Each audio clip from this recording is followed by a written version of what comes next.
নমস্কাৰ আপোনালোকে চাই আছে আসাম নাও আজি আমি উপস্থিত হৈছোঁ হাউলিৰ মৈৰামাৰাত এটা শিশুৰ ঘৰত শিশুটি এটা দুৰাৰোগ্য ৰোগত বা জটিল ৰোগত আক্ৰান্ত হৈছে আৰু শিশুটিৰ সহায়ৰ কাৰণে আপোনালোকক অনুৰোধ বিচাৰি বা আপোনালোকক জনোৱাৰ কাৰণে কথাখিনি আমি আজি ইয়াত উপস্থিত হৈছোঁ একচুৱেলি শিশুটিৰ যিটো ৰোগত আক্ৰান্ত হৈছে সেই ৰোগটোৰ নাম হ'ল হাইপাৰ ইনচুলিনিক হাইপোগ্লিচেমিয়া অৰ্থাৎ এটা ৰেয়াৰ ৰোগ বহুত কম মানুহৰে এইটো বেমাৰ হয় গ্লুক'জ লেভেলটো শিশুটিৰ কমি যায় আৰু কমি যোৱাৰ ফলত শিশুটিৰ শাৰীৰিক বিসংগতিয়ে দেখা দিয়ে আৰু তাৰ কাৰণে বহুতো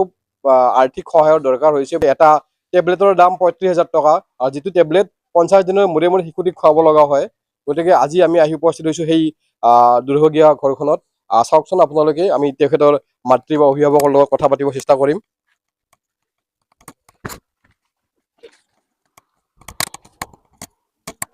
এখেত এই শিশুটিৰ মাতৃ হয় কি ক'ব আপুনি নমস্কাৰ মোৰ ল'ৰাটোৰ জন্মৰ পিছৰে পৰা হাইপাৰচুলমিনিক হাইপোগ্লিচেমিয়া নামৰ এটা ৰেয়াৰ ৰোগত ভুগি আছে তাৰ মানে বহুত দীঘলীয়া হ'ল আজি 9 বছৰ হৈ গ'ল তাৰ জন্মৰ 9 মাহৰ পৰা সি মানে মেডিচিনৰ ওপৰতে জীয়াই থকাৰ দৰে হৈছে আৰু এই মেডিচিনটো আমি ইণ্ডিয়াৰ বাহিৰৰ পৰা আনিব লাগে মেডিচিনটো হৈছে এইটো ইডুমাইন ডাইচোজাইড BP 50 mg মানে এইটো ৩৫,০০০ টকা দাম ৫০ দিনৰ মূৰে মূৰে ৫০ দিনৰ মূৰে মূৰে এইটো মানে মূৰে মূৰে নহয় সদায় খুৱাব লাগে এশটা টেবলেট ৫০ দিন যায় গতিকে আমাক মানে প্ৰত্যেক ৫০ দিনৰ মূৰে মূৰে এই মেডিচিনটোৰ মানে যিখিনি মূল্য সেইখিনি আমাক দৰকাৰ হৈ থাকে আজি 9 বছৰে আমাৰ যিখিনি আছিলে সেইখিনি মানে গোটেইখিনি তাৰ লগতে নোহোৱা কৰিলোঁ আৰু লগতে ৰাইজৰো সহায় পালোঁ আগতেও মই পোষ্ট দিছিলোঁ সেইবিলাকৰ পৰা সহায় পাইছিলোঁ ফেচবুকত বা এনেকৈ চৰকাৰৰ পৰাও এক্সেলেণ্ট হিচাপে আমি পাইছিলোঁ কিন্তু এইটো স্থায়ী সমাধান নহয় আৰু তাৰ এই চিকিৎসা বহুত দীঘলীয়া লাইফ লং বুলি ডক্টৰে কৈছে আৰু মেডিচিনটো আমি এবাৰো মানে বন্ধ কৰিব নোৱাৰোঁ দিনত তাক 3বাৰ খুৱাব লাগে সেই 3বাৰৰ এবাৰো আমি মিছ কৰিব নোৱাৰোঁ আগতে চৰকাৰৰ পৰা সহায় পোৱা যায় হয় আগতে আমি একালেণ্ট হিচাপে সহায় পাইছিলোঁ পাই আমি তাৰ টেষ্ট কৰিবলগীয়া আছিল লগে লগে আমাৰ টেষ্ট কৰি য'ত যি টকা খৰচ হৈছে গোটেইখিনি আমি CM অফিচত ছাবমিট কৰি দিছিলোঁ কিন্তু যিহেতুকে বেমাৰটোৰ চিকিৎসাটো দীঘলীয়া গতিকে আৰ্থিক সহায়তকৈ দীঘলীয়া কিবা এটা সমাধান হয় মই তাৰমানে বিচাৰিছোঁ মানে স্থায়ী সমাধান এটা লাগে আৰু এতিয়ালৈকে এই বেমাৰটো হাইপাৰচুলমিনিক হাইপোগ্লিচেমিয়া এই বেমাৰটোৰ মানে চৰকাৰী আঁচনিত নাম নাই সেইকাৰণে আমাৰ বহুতখিনি মানে অসুবিধা হয় আৰু যদিহে কিবা কাৰণত তাৰ গ্লুক'জ লেভেলটো কমি যায় তেনেহ'লে মানে তাৰ মানে জীৱনটো ৰক্ষা কৰাটো বহুত মানে প্ৰব্লেম হৈ যাব সংকটজনক অৱস্থাত শাৰীৰিক বিসংগতিয়ে সংকটজনক অৱস্থাত শিশুটিক লৈ যায় হয় যদি গ্লুক'জ লেভেল কমি যায় তেতিয়া তাৰ মানে এনেকৈ মানে শুই থাকিব বিচাৰে মানে এক্টিভিটিটো কমি যায় ইৰিটেট হৈ যায় মানে আৰু তাৰ ভয়টো বেছি হৈ যায় চকুৰে মানে কিবা কিবি মানে হোৱাইট ইয়েলো এনেকুৱা টাইপ মানে চকুৰে দেখি পোৱা যায় আৰু যদি কিবা কাৰণত চিজাৰ আহে তেতিয়া হয়তো ব্ৰেইনত স্পট পৰাৰ মানে চান্স থাকে আৰু গতিকে তাক 24 আৱাৰ্ছ আমি মানে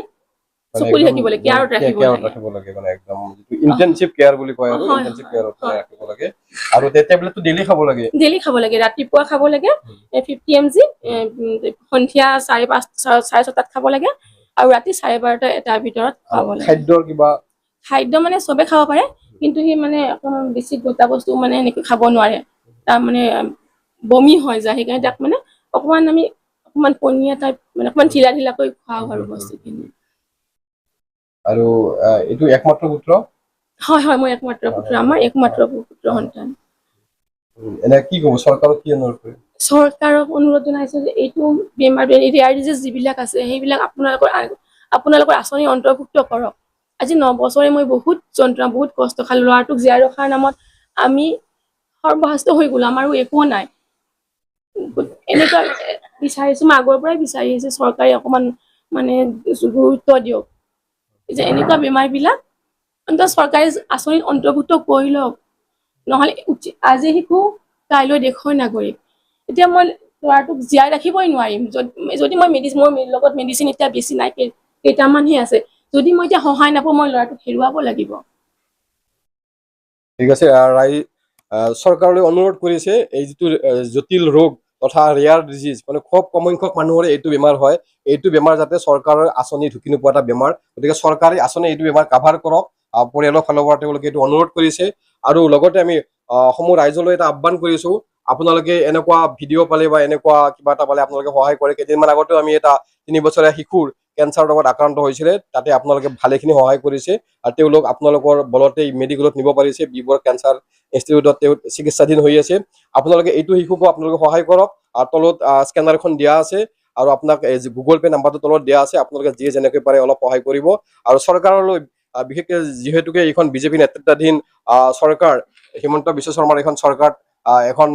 মানুহক বুজি পোৱা বা ৰাইজৰ হৈ কাম কৰা এখন চৰকাৰ এই চৰকাৰখনৰ পৰিয়ালৰ ফালৰ পৰা এটাই অনুৰোধ কৰিছে এই শিশুটিক বাচি থকাৰ কাৰণে কিবা এটা ব্যৱস্থা কৰি দিয়ক যদি সমূহীয়াভাৱে এই বেমাৰটো আঁচনিৰ অন্তৰ্ভুক্ত কৰিব পাৰি কৰক নহ'লে ব্যক্তিগতভাৱে পাৰ্টিকুলাৰলি এই শিশুটিক কিবা এটা ব্যৱস্থা কৰাৰ দিহা কৰক এইখিনিয়ে কৈছো চাই থাকিব আসাম নাও।